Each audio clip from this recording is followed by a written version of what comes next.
How many people are signed up? How many people signed up? Like 36 or so. That's so great. Hello, hello. So we are live, we are recording, and I'm gonna ask folks to stay muted and then we'll get started. So first of all, thank you so much, because I know it's Monday evening, at least Pacific time, and East Coast time.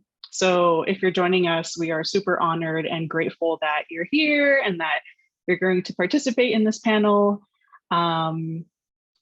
So as folks are joining in, maybe grab some snacks, grab some water, drinks, light a candle, whatever will help you, stay present, stay focused, and, here with us. So I'm also going to go over a little bit of housekeeping. So we're going to go into panel questions in a moment and then Q&A. But at that time, I'll ask folks to use the raised hand feature, just in case you want to ask a question. Also, feel free to type it in the chat and we'll get back to it. But in the meantime, if you can please keep yourself on mute until we get into Q&A. And as a friendly reminder, this panel will be recorded and it'll be sent out tomorrow. So I'll also drop that in the chat in just a moment. And there's also closed captioning available.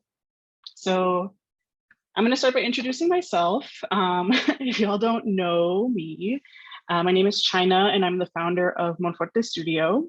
My pronouns are she, they, and I'm actually on, I'm currently on native Arapaho lands, also known as Denver, Colorado, but I'm based in Los Angeles, also home of Tongva peoples. And so I always like to start off the events with, an acknowledgement, but also a call to action, because folks, the real reason why we do like land acknowledgement is because folks don't understand that Native and Indigenous folks still exist and they are still fighting for rightful ownership of their lands. And so it's really important to call that out. And so that's why we do it. So I will actually drop in the chat a link that I like to use and check out whenever I'm traveling, like whose lands I'm actually on. And it's good to just kind of do a little bit of research, support them as much as you can. And that is native/land.ca. So hopefully that's a cool resource for y'all. Cool. Okay, so that's a little bit about me, a little bit about Monforte Studio. We are a creative agency, and I was actually talking about this a little bit earlier. Last year we did a mentorship, and it was kind of like a group program, but it was 3 months and it was kind of a big commitment. So this year we actually are testing out doing like one-off workshops. That way folks can just pop in and pop out, and they don't have to really do like a long-term commitment.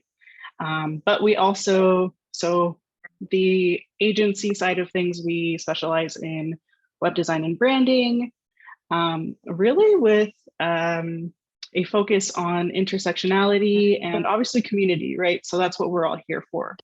And so in just a moment, I'm actually going to have folks introduce themselves and then we'll get started. So I'm actually gonna hand it over to panel guest Mari from Latinx Marketing and have her introduce herself. Hi, everyone. I see familiar faces. Shout out to Michelle, Reina, Sarah, and Mel. I don't know if I know anybody else, but if so, sorry. I'm really bad at names.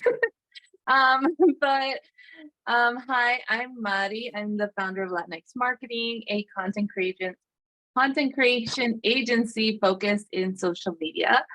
And so I'm here because China is one of my greatest friends, and my pronouns are she, her. I'm based in Los Angeles. I don't actually know what land I'm in specifically, but somewhere. I will look it up after this. Yeah. For entrepreneur community. Probably Tongva. Yeah. Okay, thank you, Maddie. So now I'm going to hand it off to Ashley, founder of Brown Girl Travels. Ooh, little popcorn popping. Hi, everybody. My name is Ashley Marie Garcia. I am CEO of Brown Girl Travels. I am in Highland Park, California right now, at Tierra Mia on Tongva land. And am I pronouncing that right? Correct me. Thank you. Yeah, and what I do really is create a platform and representation for brown girls in the travel community, because growing up, I never felt represented or seen in that way, and I wanted to see girls that looked like me traveling and climbing mountains, as some of my friends are now doing. But so this was very vital to me to create this space and this platform for my homegirls. So that's me. I'm gonna pop it on over to someone else now. Thank you, Ashley. And now I'm going to have Christina C, also known as C, Topacio from A-Team and Huddle. Thank you. Hi, y'all. I'm C. My company is Huddle, an A-Team, formerly known as Jig Plus Saw. If y'all ever went to the row at some point in 2017, we had a physical space there. Think of it like co-working for solopreneurs. And my pronouns are she, her. I am on Tongva land. I'm in Los Angeles, specifically mid-city. A-Team and Huddle, just a brief synopsis. A-Team is the agency that holds Huddle. Huddle is an education platform supporting small business owners and founders on their journey through specifically PR, finance, legal, and marketing. I'm really just figuring out those 4 pillars, trying to support every founder's journey. That's me. Oh, thank you so much. And again, just welcome to folks who are just joining us. We really appreciate you joining, connect and collaborate, and hope that today's panel can offer some wisdom, some guidance, some, nice moments of truth with our panelists here, all about just connecting with your community and finding that community. And we're also going to talk a little bit about collaboration and what that looks like. So I'm going to kick it off.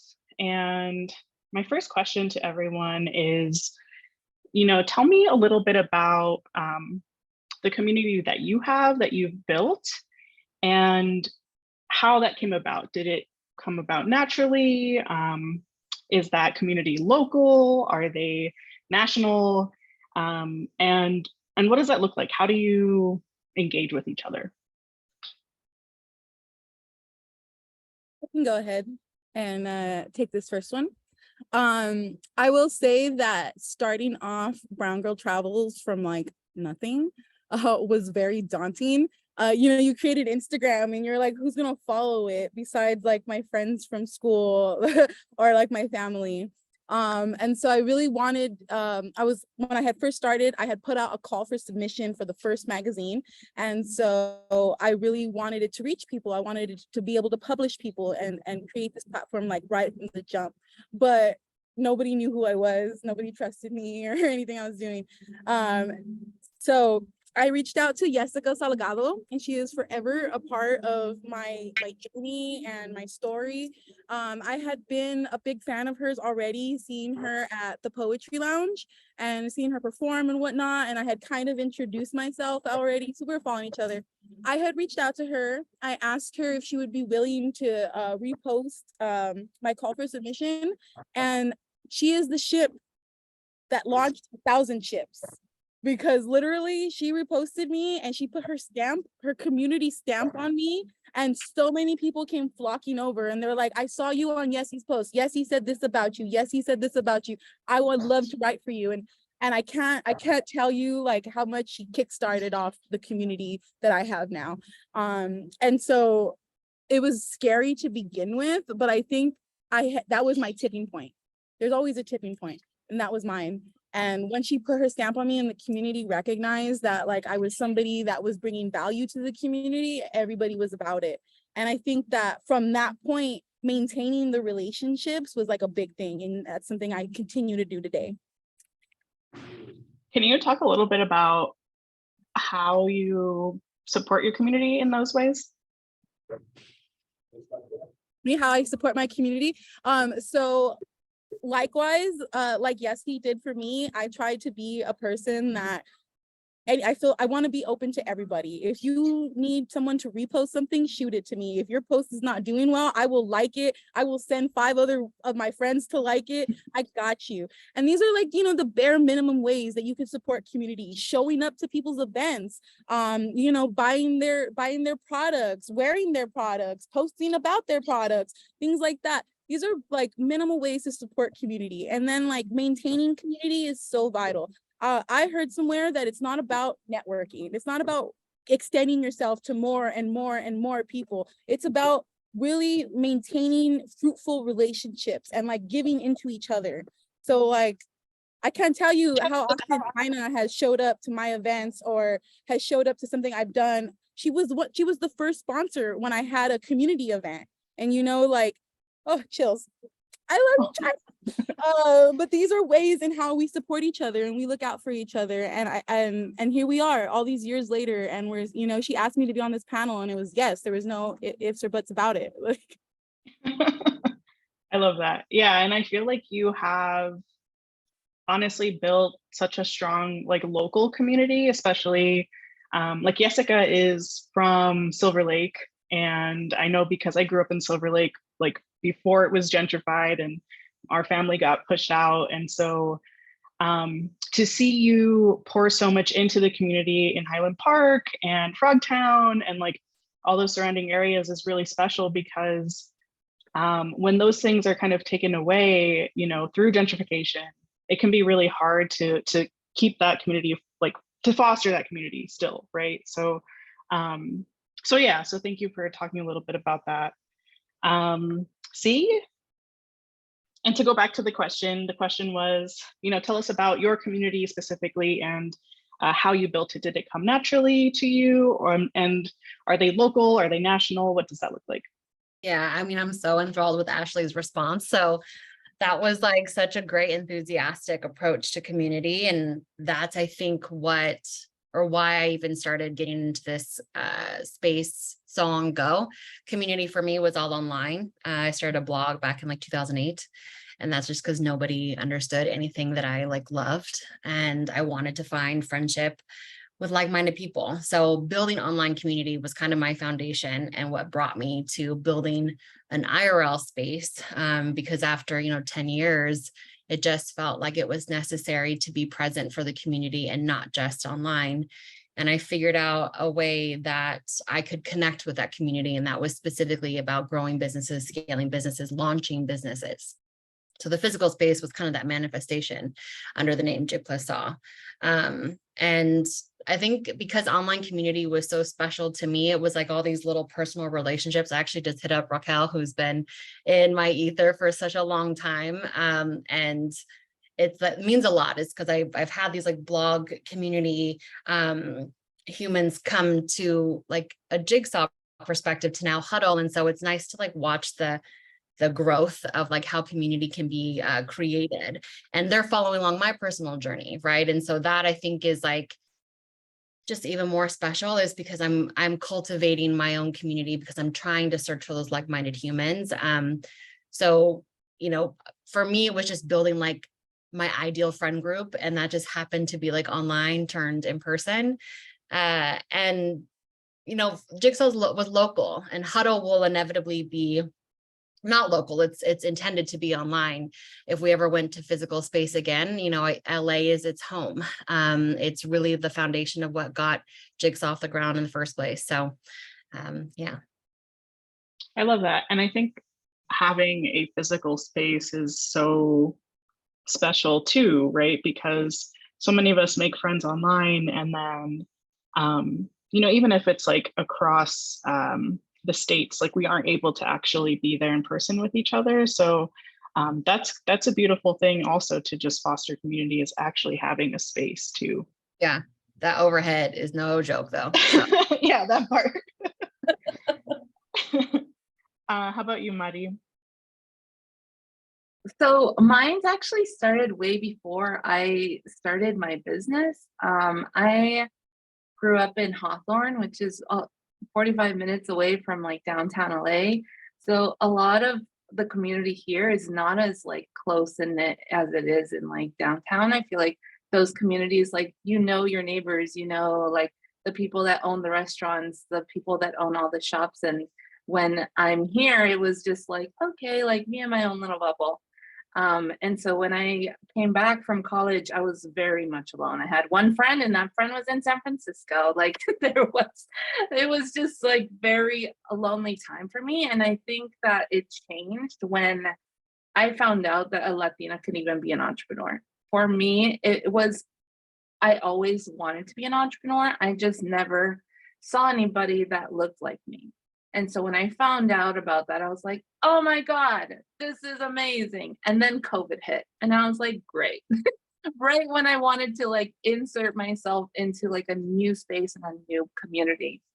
And then, but I didn't let that like stop me. I was that weirdo that was making friends left and right online. I was like, you go girl, you're awesome, you're beautiful. Like, and then people would be like, who is this random human? But like, I love her vibe, but like, who are you? Like, this is weird. And I just kept doing that. I was just like, oh, I'm gonna go to this event, or I'm gonna join this Zoom. And then kind of like how Ashley was saying, like just show up and supported people. And people were like, who are you? And I was like, oh, I'm Maddie. I'm like just here trying to figure it out. And then that's when I started my business. And ironically, when I started it, I had asked another fellow Latino entrepreneur, and I was like, what's the best way to like really connect with people? And I feel like, sorry. And then I feel like I kind of knew, but I just like needed someone that was like experienced to tell me like this was okay. And that person pretty much was like, just do Instagram lives. And then that's really what kicked it off. I did Instagram lives for 30 days straight with 30 different people that I had pretty much hyped up for an entire year. I just said like, hey, like, I know that like we're not really like friends in person, but like, you want to be part of my Instagram live? And everyone said yes. And after that, the ball started rolling. And I think that that's really where it started. Now it's a little bit different. Like I have Jefas Juntas, which is a paid community. And then I have just like things that I give back to the community, in my opinion, like the challenges that I do, any kind of tutorials and things like that, where my brain is your brain. As long as you ask me and I know that you need help, like I'm gonna be there. So that's kind of like where my community started. I love that. I love that education is a big part of your community too, because it's like a core pillar for you, I feel. Oh yeah.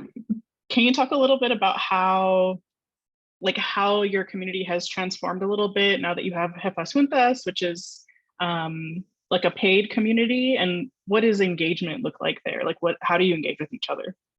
Yeah, so for me, the reason I started Jefas Juntas was because I really wanted people that like valued my time and then valued each other's time. Because at the end of the day, I can pour all the love into you, but some people, unfortunately, like it's just the way the world is, they take advantage of it. And so when I started Jefas Juntas, I was like, okay, these people are putting in the intention to put in time, value in, and wanting to learn about social media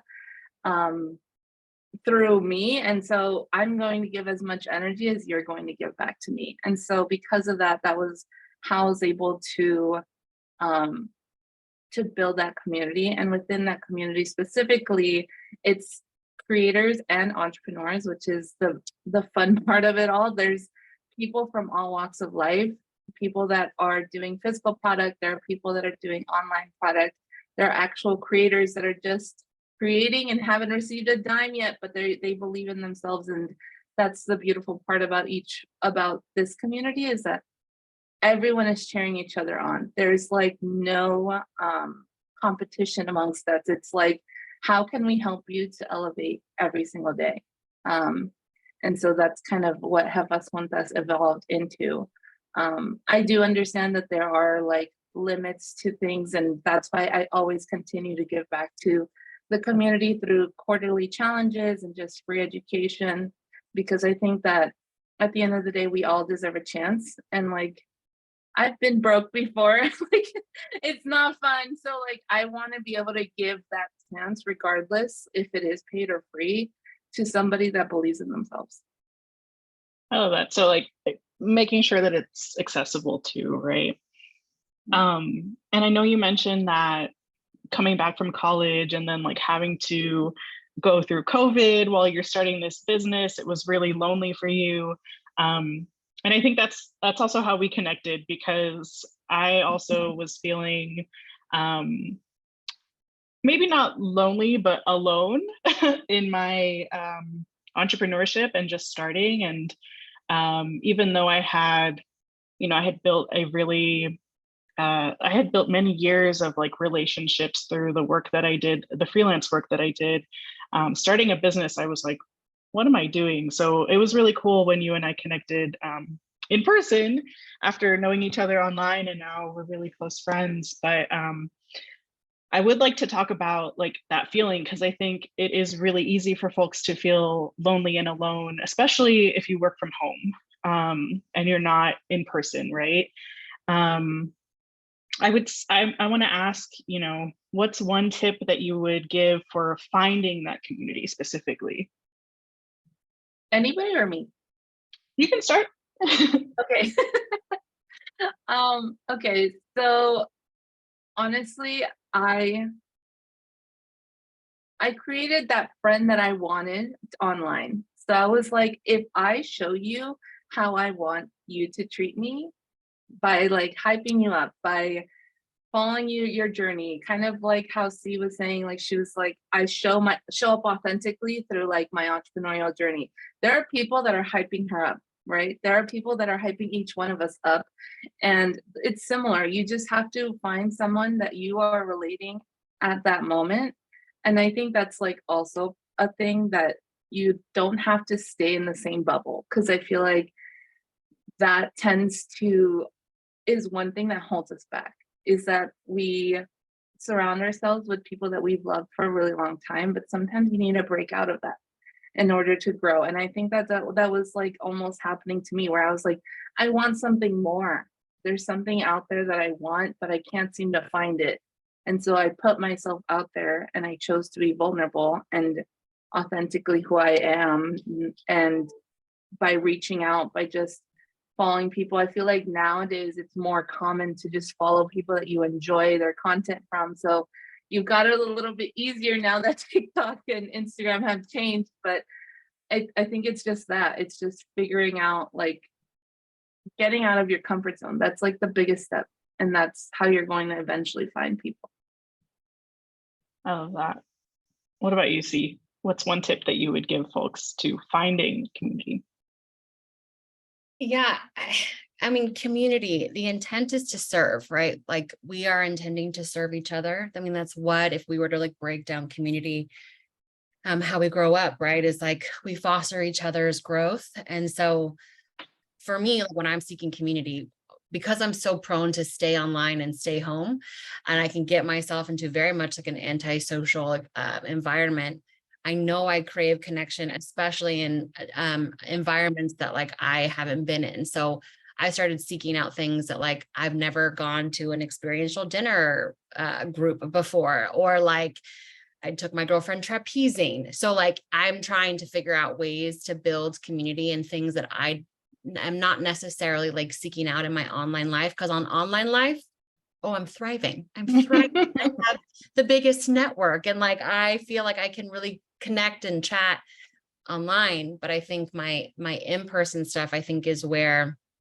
I have to be really specific about what I'm seeking out. And that usually is trying to test or really just like practice bravery, because I know that I can be very brave online. In person is just a little different. So yeah. Same. I always like to joke that like a lot of online entrepreneurs are the most social introverts that you'll meet because Right? we do great online and then in person, I don't know, maybe we need practice sometimes. How about you, Ashley? What's one tip that you would give for finding community? Okay, a few tips. One tip is like, okay, so I work from home and I work pretty alone, and it's just me and my laptop and my Wi-Fi all day. But that's the thing of it. All I really need is Wi-Fi. You can do anything anywhere, right? So I come to Tierra Mia quite often, and these people know me now. Like literally, I'm here now, and right before the meeting, they brought me a water. They didn't even ask for this water, but they brought me the water. I bring them gifts. Like I literally went to the 99 yesterday and bought them pops. Like I feed into my community and they feed into me. So like I come, I chop it up with them. I tell them, you guys are like my play coworkers. Like we chismeando together and then we go back to it. So I would say one of my tips is definitely going outside of the house and working in a different environment. Put yourself out there. And oftentimes like people will see you. My second tip is putting out a flag. Put that flag out, okay? Let people know. Like sometimes I go out and I'll post and I'm like, hey, I'm working solo today, you guys. I'm at Tierra Mia. Who's coming? And I'll be there for hours and people will come. And then like 3, 2 is like use your resources. For instances, Mari has like a co-working hour. And honestly, I'm always trying to get in and I have like ADHD at the butt. So I'll be like, hey, Mari, send me the link. And like, it's already been done like an hour ago. But that, and also like there are people just like you out there. Don't be shy to hit them up. I recently like became a creative producer at Word Agency. I never knew that this would happen to me and I didn't know what that looked like. And I found out that my dad's neighbor is a creative producer for Airbnb. I hit her up. I said, homegirl, let's go out for coffee. Let's talk. And I asked her, the first question I asked her was, how many tabs do you have open on your laptop? Because these are things that I need to know. You're not alone. Those are You're my not tips. alone in all the tabs. Okay, so what I'm hearing is slide in the DMs, join a trapeze class, and go to your local coffee shop and become a coworker, and then invite strangers. I also want to say that I think it's important to kind of like how Dee says she has a huge community online. Ask them to go outside. That part. We'll get to that in a moment. Okay. So let's talk about community building, right? I think a lot of brands these days are really honing in on community versus like fans or audiences, right? Because they understand that there's value in that. Whether or not they're providing value, I don't know. But I wanted to ask, like for you and your clientele through your business, what are some of the values that you align with your clients? Because I think it's really important as informed consumers that we work with folks that align with our values, right? So whether that's, for example, whether that is like an eco-friendly skincare brand, right?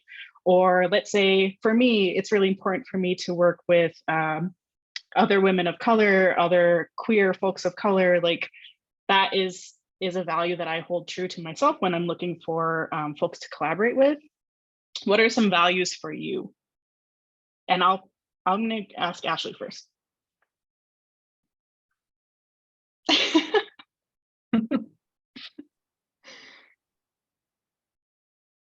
You're gonna type your answer, you're on mute. Wait, you're still on mute. So I'm gonna pass the ball to you, Mari, and I'm gonna go after.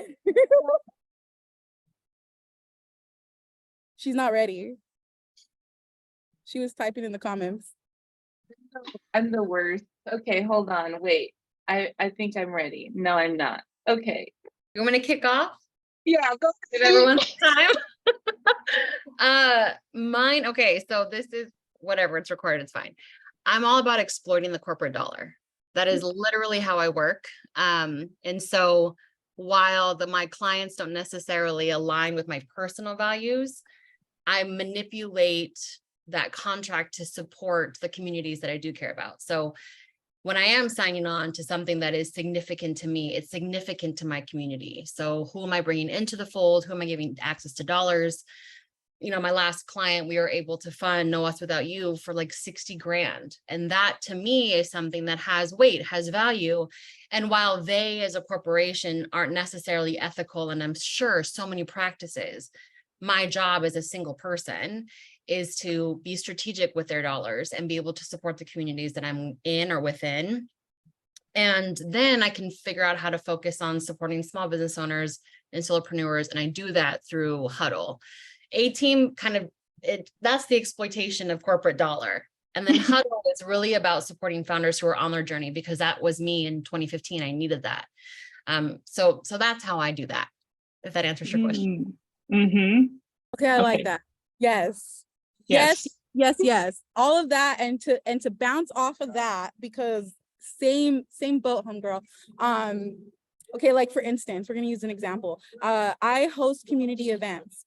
The venue that I host most of my community events at, it's a community space, and it's ran by a white woman. And God bless her soul, she thinks she's doing great. She thinks she's doing great, you know? And she's not really speaking to the right community. So I go in there and I manipulate it a little bit, and I kind of like bend her arm back, and I'm like, look at homegirl, I just need you to hand the building over to me and let me take control of it, and let me, you know, so we manipulate it a bit. And in terms, like, I also am not shy to, when I'm looking for sponsors, or I'm looking for people to collaborate in terms of like bringing events together, I am not shy to go to my local businesses, my white-owned local businesses, and put them on the spot and ask them where their money's at, where, you know, who are they about, what are they gonna do, and either they fall, and now you know, or you find out that there's some really great allies out there that are willing to help, that want to be in community with you, that want to support the community that they're in. I'm going to give a big shout out to Crush and Touch. Big shout out to Crush and Touch in Highland Park, white owned, and they have been nothing but supportive of me. They have offered me all of their money, like, for their donation. I'm like, wait a minute, I only need a little bit. But you take what you can and you give it back to where you can. I like to think I'm Robin Hood. I really believe that in my soul. I am Robin Hooding these people out here, and I'm giving it back to my communities the best way that I can, like, because we feed into each other, and it all just goes back into feeding into each other, you know? Keep the You money. heard that. Where you at, allies? Where you at, allies? Hey. They're desperate to participate. What C said in the comments. Okay, but I'm done now. Those are my values. Marty, are you ready now? Your turn. Like exploitation and more exploitation. Cool. I agree with both of you. I totally agree. I personally have not been able to crack into the higher on corporate life yet. I will one day. That is my goal. But right now I am serving small business and making my way up. But I think for me, it's all about like mentoring. Mentoring is a big thing for me. Whether it is somebody that I know has potential and like just plugging them everywhere. I have a graphic designer. Her name is Lisa. I absolutely love her. I literally bring her on everything that I do. I don't care. I'm like, I know that you're a graphic designer, but today you're a content creator, and today you're gonna be a model, and today it's just like I plug her everywhere, and I love her because she's like, okay, like I'm gonna do it. And I think that sort of thing is like really important. It's like bringing your whole vibe together and uplifting as much as you possibly can, like whether it be with knowledge, whether it be with money, whatever it may be. At the end of the day, like it's thinking in the grand scheme of things, and how can you impact one person's life or multiple people's lives through the different moves that you're making. But yeah, I love that. Yeah, Madi, you better than all of us. Some of us are Robin Hood. Some of us are Robin the Hood. I don't know. Okay. Mari, bouncing off of that, because I think you are someone that does really well with collaboration, just like you talked about, like bringing Lisa to every like opportunity that you have and plugging her in everywhere. How do you find someone that you know you want to collaborate with? And two, how do you approach that? I think the number one thing that you have to keep in mind is be prepared for all the questions. Like when you're going to collaborate with someone, you have to know everything. Like don't depend on them. Don't say like, oh, like what time do you want to do this? Or what day? Like, no, I have this day available and I have this day available, these time slots and these time slots, because it's so much easier for someone to respond to you with, I want 11 o'clock on August 21st. Like that is so much easier than me going through my entire calendar and being like, I don't know, whenever, like I'm free this Friday and that Friday and this Friday. It's better to just be like direct and just ask. I think being prepared is going to be a huge thing that has allowed me to like bring people in. Like for especially like those IG lives that I used to do, like it was all about preparedness and knowing that they could say no and I'm fine. Like I have a giant list of people and I think that's what has helped me. And I think that it's also thinking of the network that you have and feel free to ask them for help. Because I think that is something that I'm recently learning, where don't be afraid to just ask what you need, because no one can read your mind. No one can say like, oh, Mari like needs a website by some time, you know, like no one's gonna just like pop in. Like I'm gonna say, hey, China, you got some time to like help me with this? Cool. It's gonna be much more smoother. I also think that exchanging services is a great way to collaborate as well. If you can't like afford certain things, great way to do it. Always exchange with intention that it's equal, because if it's not equal, then like, what are you doing? So make sure that it's equal. I think that things like that, it's just being brave. That's really it. And not being afraid of getting told no, because there's so many other opportunities. Any opportunity is a no, is a redirection to the one that was meant for you. Hey, I like that. I like that one on positivity. Positivity. How do you find collaborators, and what's one tip or how do you approach them? Yeah. Well, it's two things. It's audacity and delusion. Like generally speaking, like my white counterparts are out here just willy-nilly doing whatever, asking for whatever. So I feel like I can do the same with a higher level of delusion and audacity. And I think that that's how I've been able to navigate in the way that I have with the businesses I've had, while also asking for like what I know parts of my community need. Because collaboration in general is really about asking for someone's time or resources. And so, you know, if I can find duality in that, like whether I can offer them something in exchange, or we're relying on the same principles, and so we want to come together to make this happen, like that, while the foundation is like genuine connection and intention with impact, there's certainly levels of audacity and delusion in there, because that I think is what drives me to even ask somebody for essentially a favor. Got you. Ashley? Yeah, I think this is just simple. Just don't ever be scared to ask, because the worst thing they're ever going to tell you is no. And just like Madi said, then you're just right back at the same spot you're at anyways, and you're put it in another direction. I have literally been in people's DMs or in their emails. I have like, you just got to put in the time and the effort, you know, to find these people and these connects. Like I put it out recently that I wanted my magazine to get to Cheech Marin, and somebody sent me to his manager, you know, so just throw it out there. I don't know what the manager did with that, my little deluded self is hoping that she was like, damn, this is gorgeous.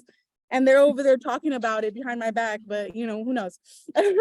But yeah, put the ask out there. Don't be shy. Don't be scared. I think that also being very, I think I come from a confidence level because I'm also a photographer, and I've been a photographer since I could hold up a camera essentially. So I am not shy to go up to people and say, hey, can I take your picture? Hey, can I do this? So a lot of the times, like, that is my contribution back to someone. Like, let's say I want to work with someone, like, I'm like, hey, but I could also take pictures for you, and you can use the pictures for whatever you want. So yeah, put the ask out there, be willing to offer something, you know. And if you have nothing to offer, you know, still don't be shy, because sometimes people are out there and just want to help. Like, I have been the person that had nothing to offer, and, you know, yes, he said yes and reposted my thing with nothing else to offer her, but like my support to her, and that was enough for her to repost, you know. So, you know, also be willing to do that for others, because, you know, I sometimes will find people in my DMs and like they're just like, hey, can you repost this? Like, hey, could you share? I have no idea who they are. We've probably never interacted, but they're asking very genuinely and nicely, and I'm like, yeah, why not? I love that. Sorry, I know a lot of people in the neighborhood. That's on community. All right. So before we go into Q&A, I want to ask everyone, how can we support you? And what are you looking for? What would you like to receive, right? Anyone can hop in.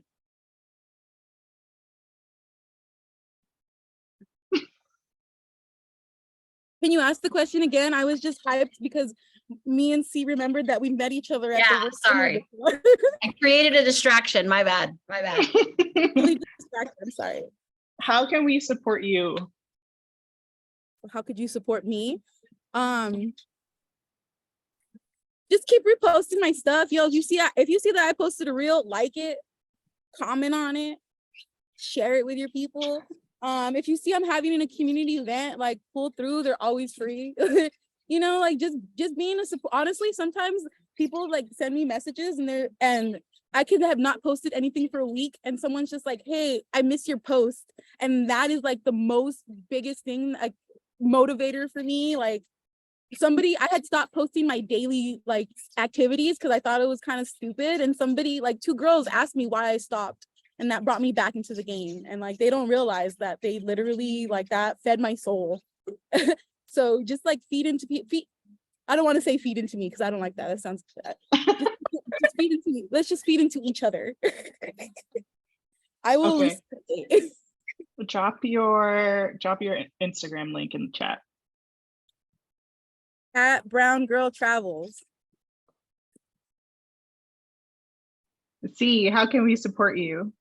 How can folks support you?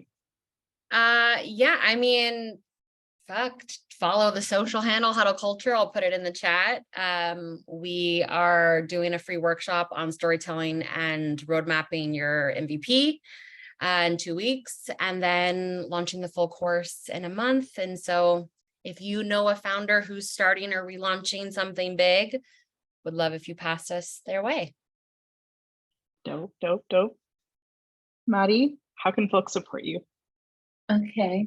I'm currently looking for content creation clients. So I go film you at your event, or if you need reels for a month or 2 months, I'm your girl. I film on my phone. I edit the videos for you. You literally just got to post them. Or if you're looking for any kind of mentorship on social media, I am your girl. I have 2 options. La colectiva or Jefas Juntas, whatever you want. And that's my spiel. Dope. Drop your socials in the chat too. Okay. All right, y'all. Thank you everyone for being a part of this. We're gonna, you want to know how to support me? Oh my goodness. Being here at this workshop is supporting me. And what else? We are gonna have other workshops coming up, so I'll drop that in the chat. But yeah, I think that's it, y'all. I can't ask for more. Dope. Okay, so let's move into What about Q&A. show up at your Squarespace event? Oh, yes. So, well, this is a tough one, right? But if you're a Squarespace Circle member, which is kind of annoying, but if you're a Squarespace Circle member and you happen to be in New York next week, drop by my in-person chat. Unfortunately, it won't be recorded. It is very exclusive. No, not really, but it's not going to be part of the virtual programming, so it's just in person, but I would love if you stop by. Definitely check that out on our socials as well. I'll be getting content regardless, so you'll see. You see me out here eventually. All right, so now let's move into Q&A. What I'm going to ask folks to do is use the raise hand feature, and then we'll call on you and ask you to come off mute. All right, let's go with Michelle.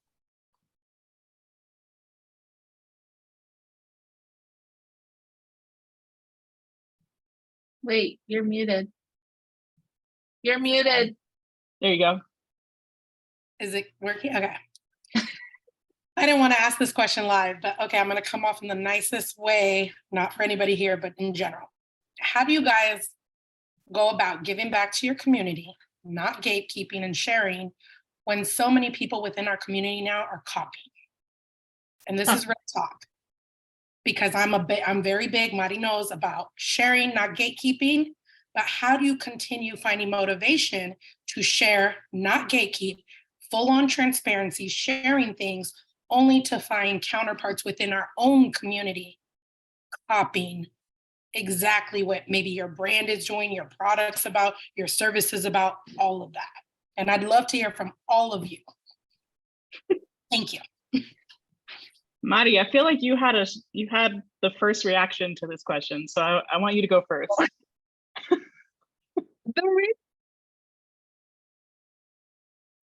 Like that.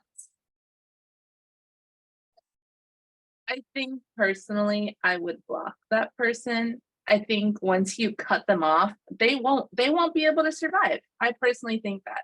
I think that if someone is directly copying you and you see it, there's proof, block the person, unsubscribe them from your newsletter.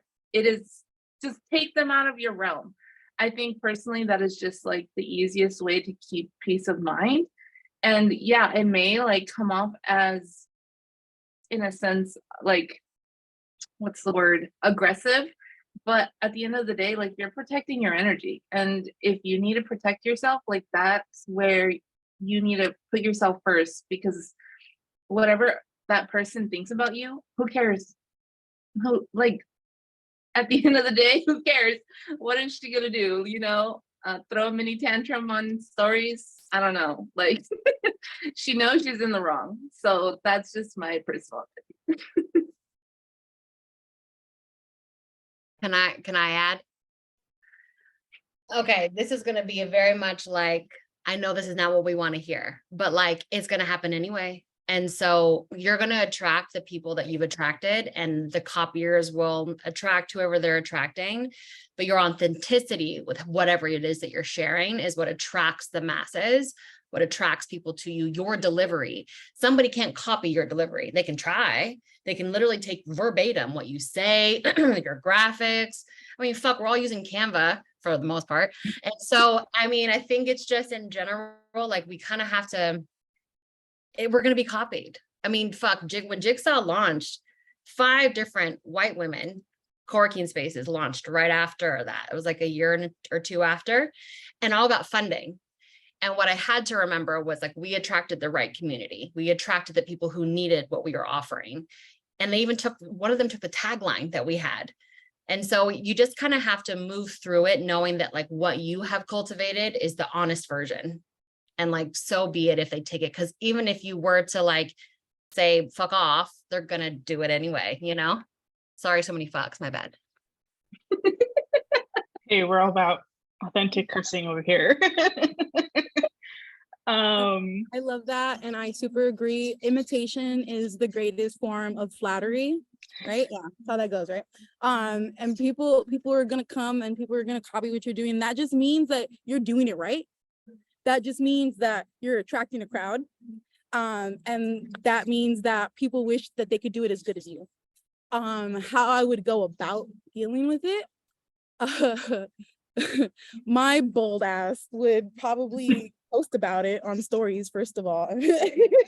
And if it was like super like hardcore, like you copy me verbatim, like I know a huevo a fact, I would tag them. I would tag them in the stories and be like, hey, can you believe? I am not afraid of confrontation. If you wanted to be a little less confrontational, maybe hit them in the DMs and maybe, you know, I don't know. There's always a way to talk about it. I would not think about it too much. I would let it float off. I would move on and keep doing what you're doing. And just remember, if you keep showing up authentically, like, and genuinely, and you keep moving forward, they're not going to be able to keep up with you. You know, you just keep going. Don't let them like hold you back from thinking about the next step.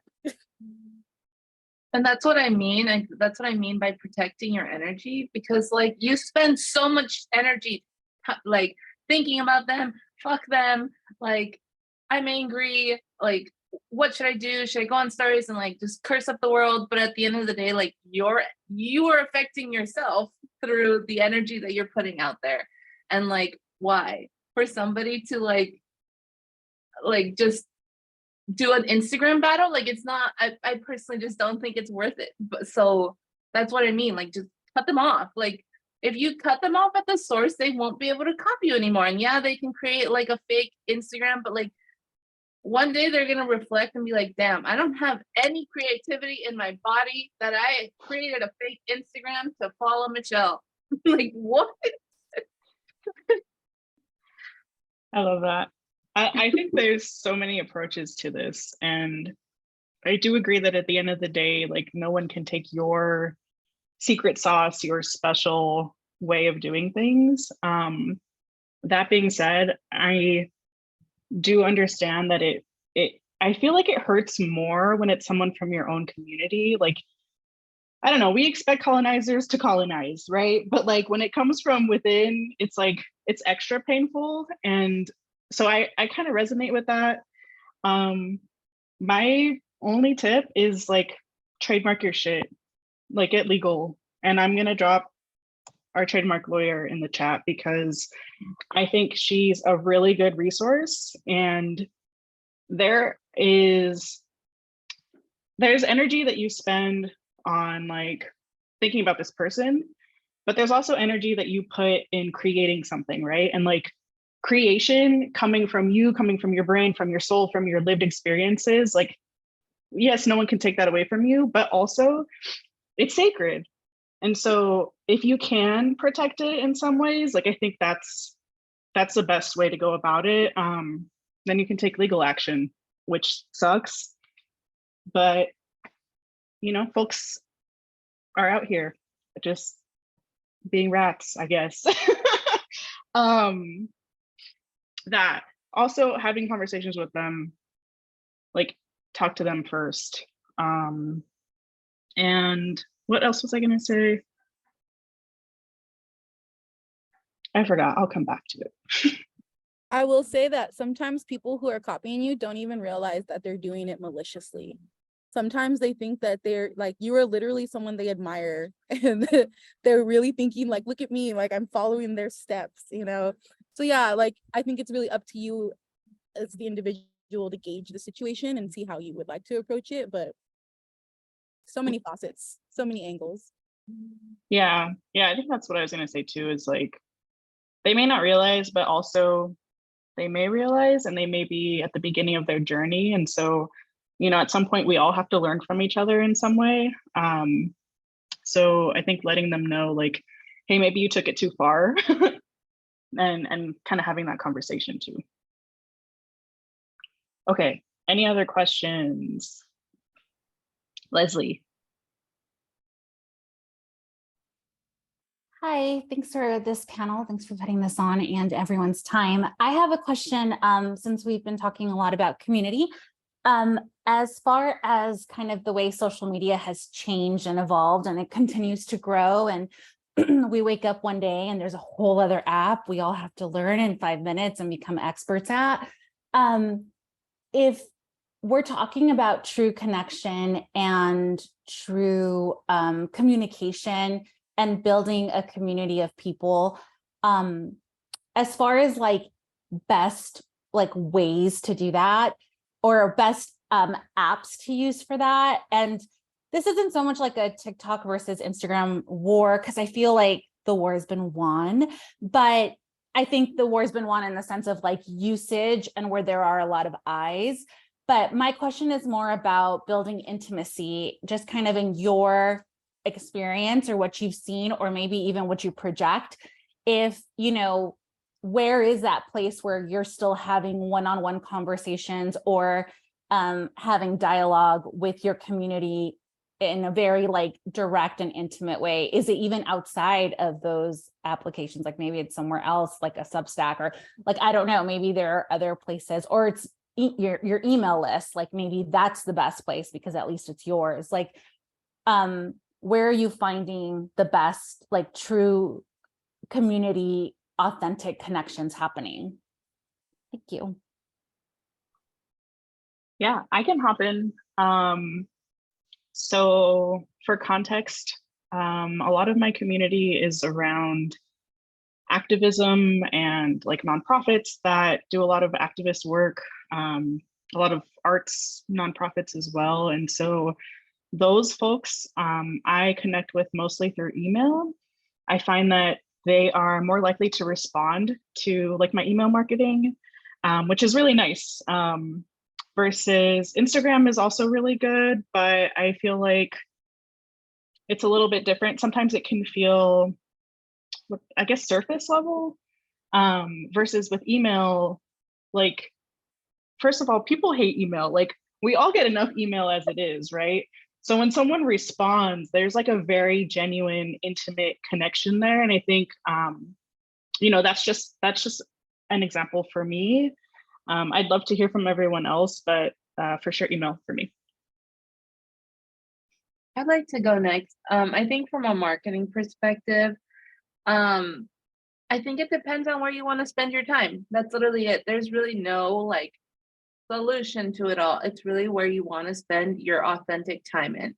I one time had a coach that told me you want to choose your top 3 that like, one is where your community is, one is where you're just like fucking around and having fun. And then like number 3 is kind of like your brand awareness, where people are actually like finding out who you are, right? So like for me, my community is mainly on Instagram. My brand awareness, I'm debating on Pinterest and TikTok. Like I'm not going to be DMing people very often on TikTok or on Pinterest, but people are starting to find out a little bit about me. And then when it comes to just like new things, like it's just like whatever is coming up. I think those are like the ones that I'm focusing on. Email for me, I am having a really hard time just like staying consistent in email because it's just not my thing. But I feel like it's really where you want to spend your time authentically and what you enjoy. Huge fan of LinkedIn right now. I actually really enjoy LinkedIn. I think that LinkedIn has slowly shifted into a more authentic realm personally. I think that you can go ahead and share your story and people are going to applaud you and connect with you and connect with what your experience is, whether it be about corporate life, business, or just your everyday life. Just the other day I posted that I went hiking and people were like, congratulations. And I was like, yay. But it has nothing to do with like my everyday business life. It or my corporate life. It's nothing about it. But it's just a great space also. So I think it's really just that. It's like, where do you enjoy most? Because I can tell you email, China can tell you, no, China can tell you email, I can tell you LinkedIn, but at the end of the day, if you don't enjoy email or you don't enjoy in LinkedIn, you're not going to do it. No, there is no bone in your body that is going to want to do it. I could tell you whichever one. I think it's mainly what do you enjoy? What are you curious about? And then what are you actually like consistent about? Yeah, I totally agree. I will say it's a show up where you feel like you can show up authentically.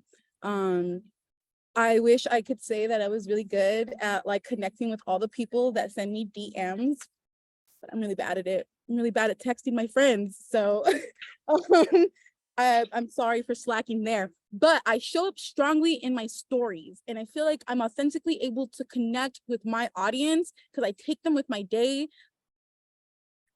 I'm sorry, a bee fell into my hand and I thought it was gonna, and he was on, and he just flew away.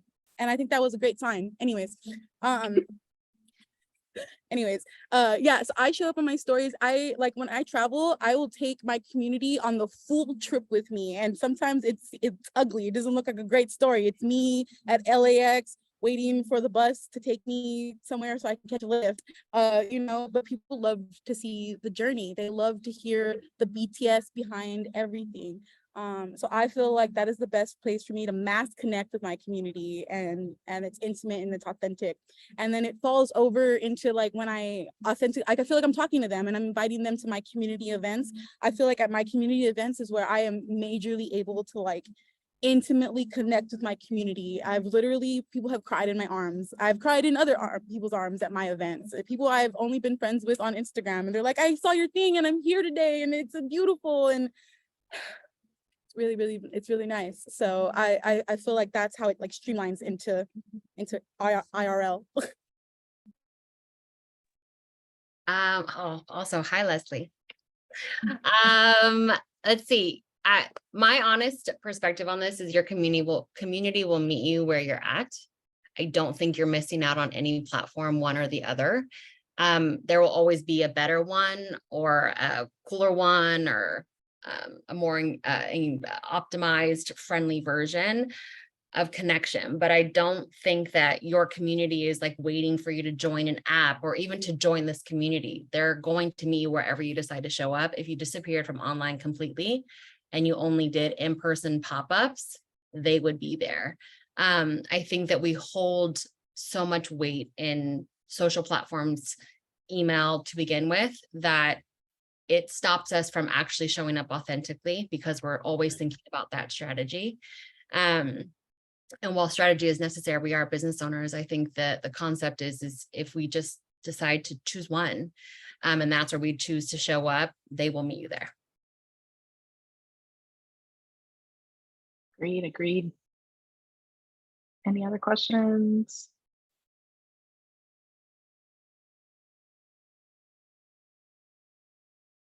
Don't all jump at once. In the chat?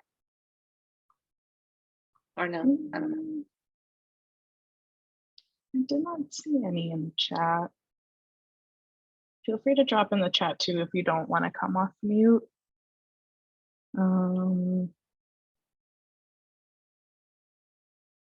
Yeah, I don't see anything. Awesome. Well, thank you everyone so much for joining. Again, we'll be sending out the recording tomorrow. I hope you enjoyed this. I hope that you were able to gain some good insights, some good wisdom on building community. And I would love if everyone actually popped their Instagram link in the chat and went ahead and followed someone. Go ahead and follow someone from the chat and just connect with someone from today, because I feel like we're all here for for a mutual purpose. And I know everyone in this chat or in this recording, this Zoom will not, I know that you will not ignore a DM from someone else here, right? So please drop your link or your handle, and I want you to follow someone. That's your homework right now. Do it right now. Stop playing, y'all. We're all friends here. Follow everybody. Everybody shoot me your thing. I'll follow everybody. Let's be people. I'm following someone. Link popping in.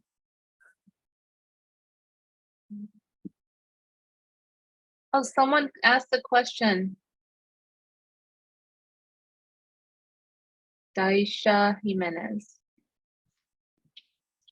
Keep popping your links in the chat.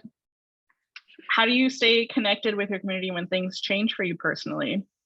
So sometimes, and we didn't really talk about this, but sometimes we find ourselves a part of communities that are toxic or don't really serve us, or even if it's not really bad, but we've grown out of it. Maybe we've grown out of, like, I don't want to say local community, but sometimes it's local community, sometimes it's groups that you are a part of and that you do work with. If your community is hyperlocal in that way, then I think it's totally fine for your story to change. And maybe it just means that your community changes. And, you know, getting involved with other communities that either light you up or that you're excited to serve or that you're excited to support, you know, that's just one way. Everyone grows and everyone evolves, right? So I don't think there's anything wrong with that. I think it's important to remember that you can have multiple communities. I feel like sometimes we like surround ourselves with like one and we're like, this is it. Like I have to take them with me to do all the things that I like. And if they don't like it, then my feelings are hurt. And I think that that shouldn't be the case because everyone is different, right? You can offer it to them and cool, like if they say yes, great. But if they say no, then go find your new community. It's okay. Like it's okay to like different things. It's okay to experience life differently.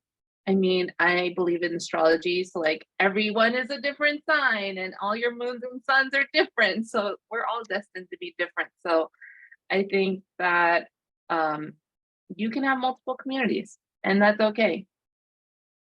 Yeah, why not have multiple communities? Honestly, I don't think of them as multiple communities. It's all one big community to me because I mesh them all together.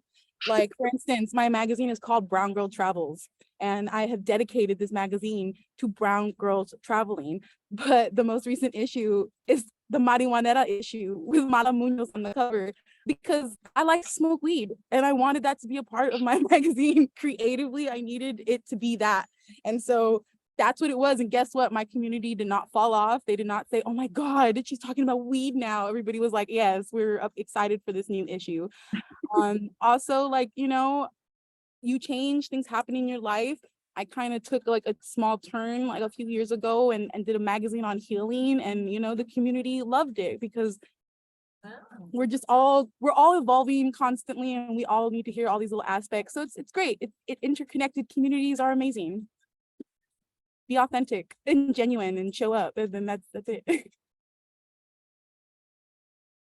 I'll just add in my little note, Daisha.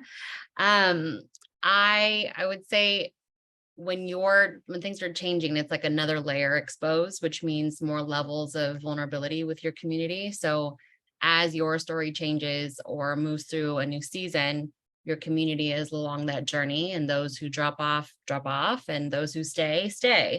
For me, I transitioned a lot in my life, from working for corporations to having a business to coming out as queer in my like late 30s. And I think that with that, my community has followed along the journey, and I remained authentic because I decided to expose the most vulnerable parts about myself. Love that.